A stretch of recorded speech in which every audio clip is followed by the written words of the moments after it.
In this video, we're going to analyze the facial attractiveness of not one, not two, but 3 female faces, and provide them with actionable advice tailored to their unique situation, and finish with photo edits displaying what is visually possible through these Looksmaxxing efforts if they choose to pursue them, also known as Stacify. Welcome to Chadify, everyone, and let's get into face number 1's analysis. Here's a quick disclaimer if you'd like to read it. Now we're going to dive into the 4 main aspects of facial attractiveness that we will be discussing and looking into extensively for this video. Starting with ethnicity. Now, you may have noticed already that all 3 of the individuals in this video are of varying ethnic descent, displaying diverse phenotypic markers, whether it's eye color ranging considerably or even nasal shape.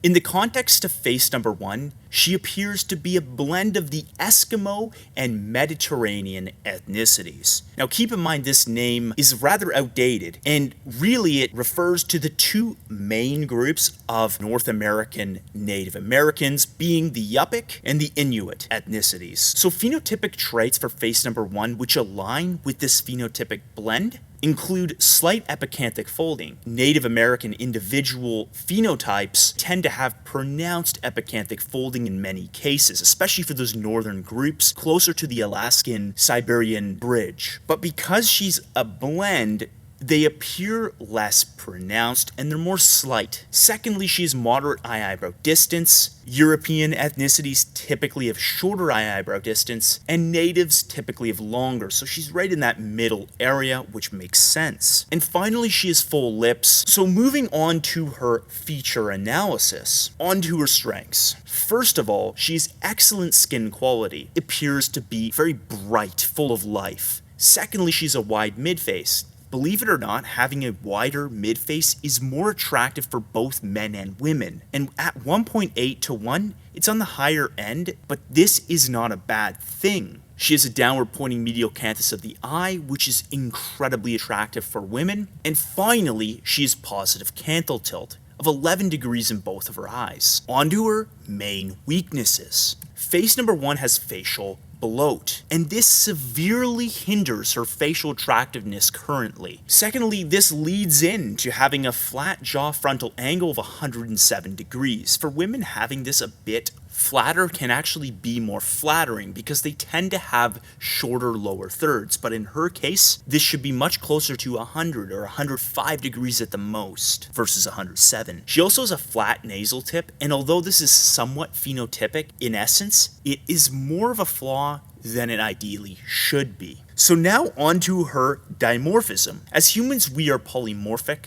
We have many traits which exist on a spectrum. Dimorphic traits are an example of such traits. They can range from pretty all the way over to more masculine in appearance, meaning that for men, certain things look better when they're more masculine, and for women, it's the exact opposite. So first of all, she does have a slightly short lower third of 30% of her total facial length. If you take a look at her upper third, the trichion, and the middle third here, they're at 34%, which is relatively in that normal range. Ultimately, this is slightly on the prettier side, as having a shorter lower third is feminizing, but it's not outside of the bounds of normal. Secondly, she has a slightly short face overall, which is somewhat similar to having a short lower third at 1.32 length to 1 width. This brings more femininity to her face. Additionally, her lip shape and size overall is more feminine. I mean, imagine these lips on a man. I don't think it would look particularly masculinizing or even normal. However, her nose shape has a considerable effect on her dimorphism, as it's very masculine, its wide yet blunt appearance. And she has another dimorphic trait playing into this even further, which is a very masculine eyebrow tilt of approximately 20 degrees for both of her brows. If you take a look at her nose and her eyebrows, they really bring that masculine dimorphism to her face. It's one of those tough things as well where the facial bloat that she possesses is also somewhat masculinizing, creating a more dominant appearance. So as a result, face number 1 has medium masculine dimorphism. And I think some people would argue the fact that she's closer to the prettier side, or that she's even closer to the more manly masculine side of the spectrum due to such traits. So finally, on to the least important aspect of facial attractiveness, being symmetry. Unless you're way out of proportion bilaterally, in most cases, this doesn't really matter that much. So let's take a look at her left side mirrored. You can see how her mole now is on both sides. Boom, landmarks. Take a look at the deviations between such landmarks on the left and the right. In her case, I highlighted a few key areas with the white here. Very minimal play. Honestly, quite symmetrical. So back to the non-landmarked version of her left side, she almost looks like one of the people in Guardians of the Galaxy with the antennas. She does appear to be reminding me of something here. Maybe you guys can help out. Now we move to the right. In some ways, I actually think that her right side is more attractive when it's mirrored, but at the same time, if we go back, like this eye area, the nose, the forehead looks less attractive. This side, those areas look more attractive. But her lower third kind of looks more derpy and a little bit more overweight. So it's interesting how fat distribution on the left side and the right side of the face can sometimes be different. I think it's pretty obvious that she has excellent bilateral symmetry. Like, this is a very attractive face from a symmetric perspective. In terms of facial attractiveness, face number 1 currently scores relatively average at a 5.375 out of 10. There's some flaws currently holding her back. Her ceiling for attractiveness is likely almost at the 8 out of 10 level of attractiveness, which quite frankly rivals many of the professional models in the female beauty space. This is why we do this. We do it because it serves as a baseline of understanding for self-improvement going forward to reach your potential. And what better thing to do next than to Stacify face number 1 to see her potential. With unlimited budget comes unlimited possibilities. Let's take her up to the A+ level of attractiveness. Boom. She almost looks like Kim Kardashian, but younger and even more attractive. And then there's the longer hair version, because a lot of people don't really prefer the pixie cut look. This woman has so much potential. So let's dive into her cross-section of physical self-improvement. Let's see what she can actually do to achieve her stasification. Before, after. First of all, thinnergonian hyoid tightness. This isn't to say that she isn't an attractive girl already, but ultimately, diet, fitness, and body fat levels are going to play such an immense role in tightening this area and giving it a bit more of a model-like contour. Some softness in this region for women is very attractive, and most men would agree. Like, we're not trying to go for an extremely chiseled model look, and for many people out there, like, they don't really want that look. What we're actually trying to do is remove the bloat and the excess folding. Because if you look on the left side, I mean, we're seeing hyoid fat and sag here. And from the side, I imagine it would be quite severe. Bringing it in is like the highest ROI thing that face number 1 can do, and will move her up likely over a full point of attractiveness straight off the bat. Secondly, a sharper nasal tip. Now, this is a little bit more of an invasive procedure, potentially, unless you're just using simple contouring with makeup. But doing this will improve her feminine dimorphism even more and add more structure to her face overall, which I think might be critical. Thirdly, mascara. Bringing the eyelashes out a bit more. One of the reasons why I believe this is very critical is she has nice, very dark brown eyes. And one of the issues that I personally find here is the eyes are piercing, but the eyelashes and the eyebrows aren't quite there. They don't rival that beautiful, dark eye appearance that she has. And one way to bring this out would be to darken the eyebrows slightly, as well as adding this extending mascara to really add width to that eye area and improve the striking appearance. Even her lower eyelid, like, it just has very little eyelashes. And then finally, a lip lift. I think that her lips are already excellent, but technically bringing them up ever so slightly would improve her attractiveness, chin filtrum ratio, that lower third, it would add a bit more structure. This is much more optional. These two images display two different hairstyles as mentioned before, the pixie cut on the left and the full long hair on the right. And here is the contour maps of the hair itself, showing what appearance are we going for. The key distinction if you're trying to choose whether you want to go for a shorter hairstyle or a longer hairstyle as a woman is to understand how the hair is flowing out. On the right, the key distinction is not just the length but the arrows themselves, the contouring, how the hair is flaring out almost like a windswept look versus coming in down here. Now you may be wondering, how attractive are you? It's one thing to see examples on your screen, but where do you personally stand? Whether you're male or female, we can absolutely help you. Welcome to our website, Chadify.me. By breaking down your facial structure across 99 and counting mathematical measured attributes, giving you a clear, objective picture of where you stand, honing in on things like hairstyle, eye color, jaw structure, mid-face ratio, and things you may not even know about just yet. We also provide dimorphic and phenotypic analysis so you can understand not just the what, but the deeper why behind your features. And we build personalized roadmaps for improvement, from natural approaches like specific makeup techniques to professional options designed to fit your goals. From essential analysis all the way up to our signature ultimate chatification experience with photo edits and morphs to showcase what's visually possible and progress tracking. Plus, every package comes with a free 9-page portrait guide, helping you take flattering, high-quality photos for your analysis, as photos matter more than ever in today's digital world. On to face number 2, guys. I think you guys are all going to be able to guess where this face is likely from. Indian. She is of the Indian ethnic appearance or the Indian phenotype, meaning that she has phenotypic traits which align with such ethnicity. First of all, her light brown skin undoubtedly connects her to that northern Indian appearance. Secondly, she has a chin-philtrum ratio which is very much on that higher end, even higher than typical for the Indid phenotype at 3.1 chin length to 1 philtrum length. She has dark circles, which is very genetic for this given phenotype. I'm not saying that this is necessarily attractive for her to have, even if she is in fact Indian, but technically it's very common for this ethnic group and is one of the telltale signs of someone with genetics or lineage that connects to it. And she's a narrowing upper third, something that so many people not intelligent enough to notice in Indian individuals, but it's the way that that upper third, the hairline, kind of goes in on those temporal regions.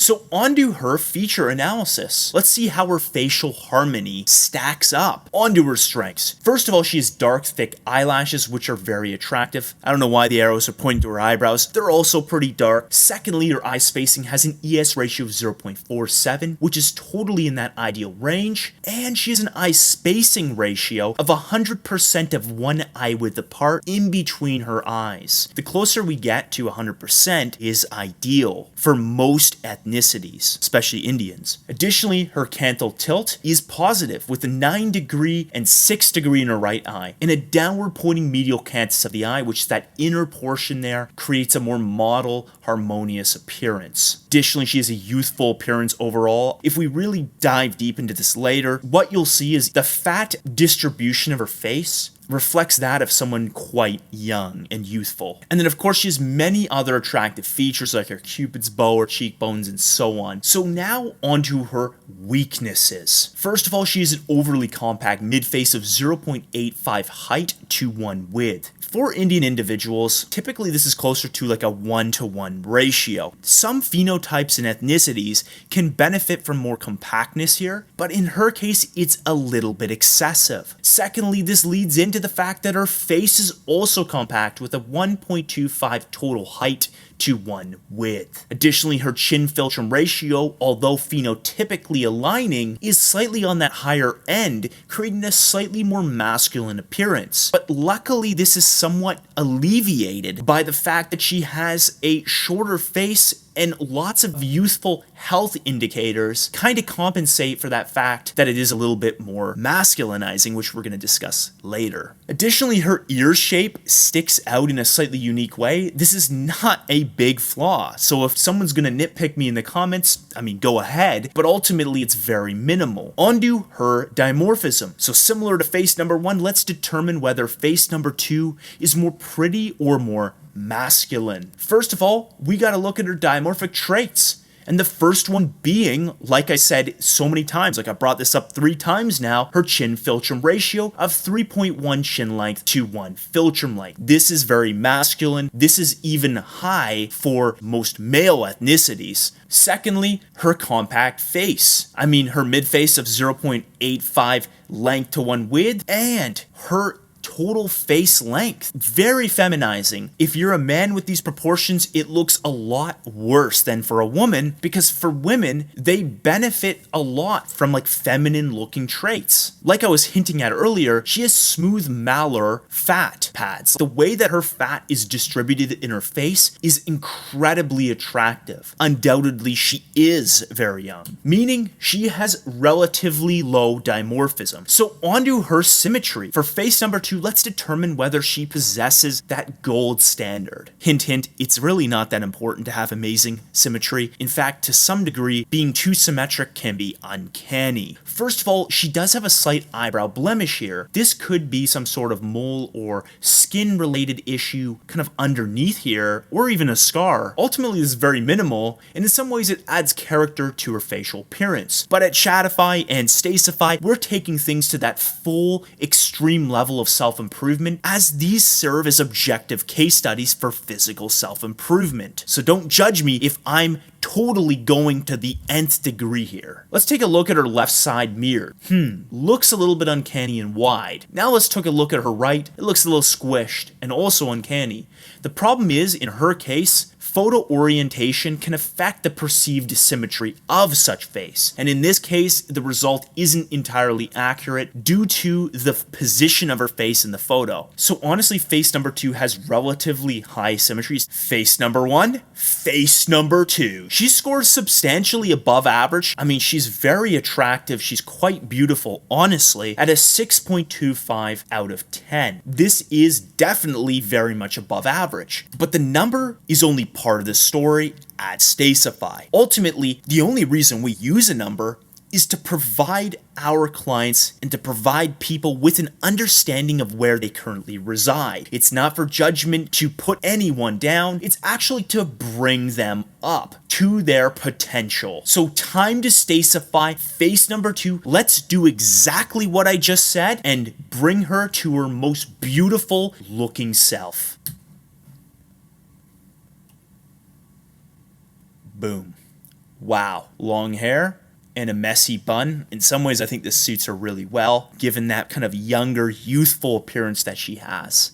There's her before again. Okay, so this is the cross-section of before and after. And what we're going to do is figure out which procedures or kind of methodologies she could implement to reach her fully Stacified self. I want to first give a little disclaimer here and say she doesn't need to do any of this. Or she can do some of it. Ultimately, when someone's watching this, they have to understand that this is a case study of bringing this individual to their full potential. Let's shape up the eyebrows. They're already quite good, quite frankly, but with that blemish, we could sort of contour it in and shapen it up more. Like I removed some excess hairs here and gave much more structure. Secondly, under eye concealer. I know from a genetic standpoint and a phenotypic standpoint, it's normal for Indian individuals to have some under eye darkening, but technically concealer will improve the aesthetic appearance of this area. Thirdly, more mascara to really bring more focus to her beautiful dark brown eyes, and autoplasty,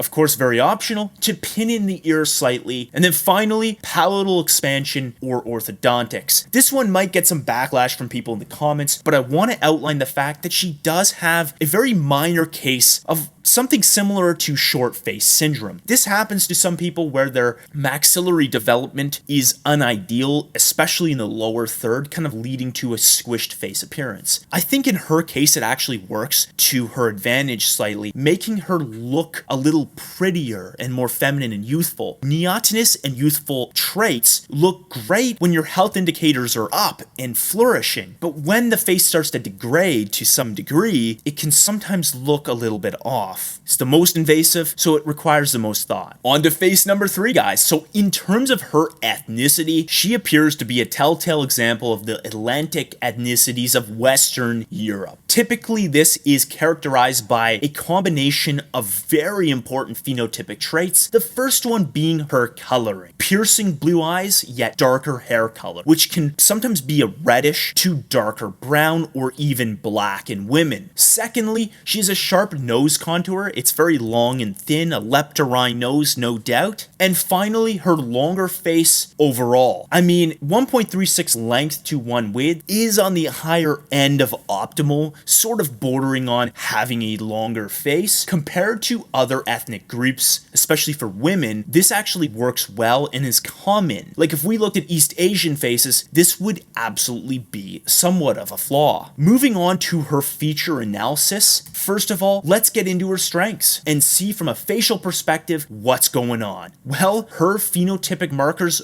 all are a strength in her case. In fact, this is one of the main areas of attractiveness for face number 3, the fact that she aligns very well with her Atlantic roots. Secondly, her hair volume and hairline. She is a bit older than the previous 2 faces, which is notable through her slight nasolabial issues here and her skin having some imperfections, but nothing severe. At this age, not only men, but sometimes women can also suffer some alopecia and no longer has the beautiful thickness it had during their youth. In her case, I don't see any evidence of this happening, which is excellent. Moving on, she has white sclera of the eye. Really allows her eye color to pop. Ultimately, face number 3 has a lot of features which are neither great nor that poor, resulting in the fact that really there isn't too much to say in terms of overall strengths. So let's move on to her facial weaknesses. The first one being her protruding middle third. This means that her face has somewhat of a diamond shape overall, which in some cases can look attractive for certain individuals. In her case, it's simply too excessive, and you can see how her hairline comes in, and her gonian region also comes in much further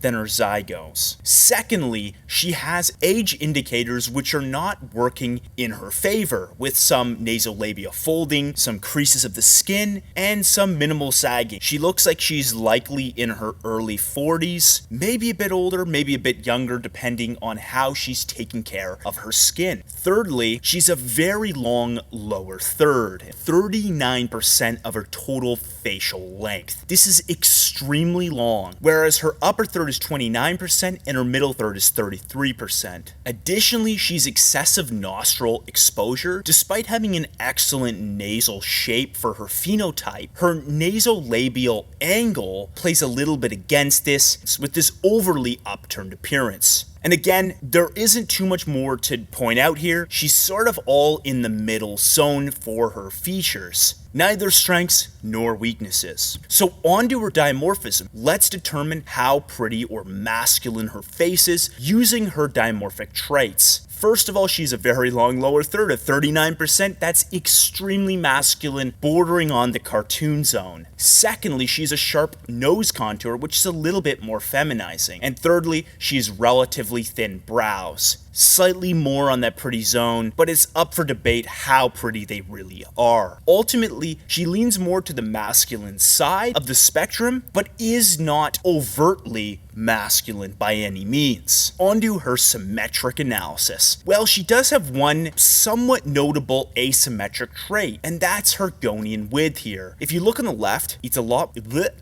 lot more squared off relative to the right, where it's pretty much fully rounded. Let's take a look at her left side mirrored. Let's look at the key landmarks. These white lines here are describing the asymmetry of this portion of her face. On the left side, there's more angularity, as you can see here, and on the right, it's more rounded off. Let's take a look at her right side mirrored now. She looks a little older and more masculine from this side. Ultimately, face number 3 has moderate bilateral symmetry. In terms of facial attractiveness, face number 3 is a little bit behind face number 1 and 2, and this is partly because her age is working against her alongside some of her other facial flaws. But she isn't too far behind at about a 4.375 out of 10. This is definitely within the bounds of the average zone, as you're going to see later in our analysis. And ultimately, the potential for face number 3, despite being a lot older, is still substantially higher than she currently is, at least a 7 out of 10. So ultimately, because this is the point of Chadify and Stacify, let's take her up to her potential and showcase what's visually possible. Time to Stacify. Let's bring her up to her fully optimized facial attractiveness. With unlimited budget comes unlimited possibilities. Wow. I mean, it's a pretty attractive face right there. Now, I know I wrote 8+ on the right here. It's more like a 7, as corresponding to her potential projection. But still, this is a very attractive face, and it really shows that she has this ability to work with what she has. So going back to her before, let's take a look at her cross-section of physical self-improvement, before and after. First of all, increasing volume of the hair, bringing it out. This is a common suggestion for many women, but in her case, it's paramount due to her protruding middle third. With that narrowing upper third relative to her wider zygomatic region, it makes sense to bring the hair out to kind of even out the contour of the outer face. Secondly, thickening the eyebrows up will be optimal going forward. This isn't to make her look more masculine, it's actually to bring out the eye area further. Secondly, wider lashes. Despite not mentioning it in our analysis, her eyes register at about a 0.45 ES ratio, and barely at that, meaning that her eyes are simply a bit narrow or close set. Bringing the lashes out will give the illusion of wider set, or at least of better eye spacing. Moving on, medial eyeliner to preserve the size of the eyes and bring the medial canthus down so they look less droopy and more full of life. Additionally, upper lip filler to improve her lip region further, as well as mastic gum chewing and or fitness to bring out the gonian and add more structure to it. All natural methods to do this, because we believe she has the potential to hypertrophy the muscles in this region in a subtle and harmonious way. And then finally, skincare to brighten up the skin and makeup to patch up areas which are difficult to do through simply natural means of skincare. I believe a toner, a hyaluronic acid, and even retinol or tretinoin would be key in her situation to brighten up and add some youth and collagen to the skin. And here's the legend so you can understand which methods are natural or lifestyle, styling and aesthetic, cosmetic and semi-permanent, as well as surgical. In her case, actually, there isn't really anything surgical, as most of her issues are relating to the soft tissue degradation of her face.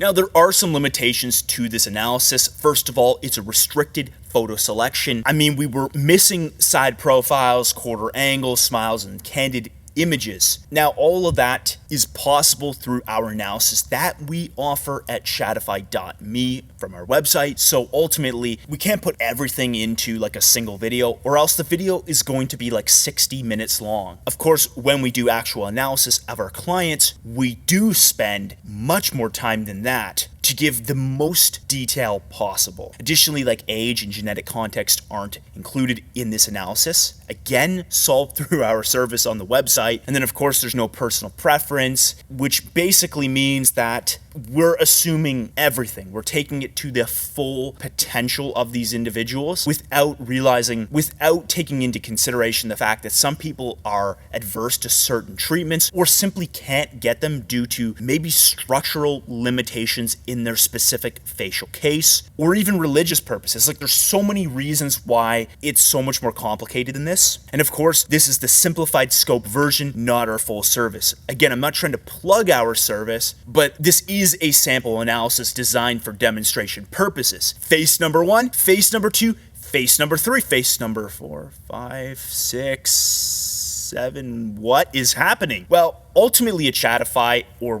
if you want to call it Stacify, we got an ongoing series here to analyze female faces, just like we do for men, and determine how attractive they are and what their individual facial potentials are. So once we shrink them down, the mean rating is a 5.22 out of 10. It's a standard deviation of 1.14. And you can see the majority of the faces are in that average zone. Now, privately, which is our main service that we provide at Chadify.me, we've analyzed well over 1,000 faces, approaching 2,000 faces, and a good proportion of them are women. This mean pretty much lines up with the mean of our analysis privately. If you do score between a 4 and a 6, do not be discouraged. This is average, this is normal, and ultimately it's where you end up which matters more than where you start. Thank you all for watching, and I'll talk to you guys next time.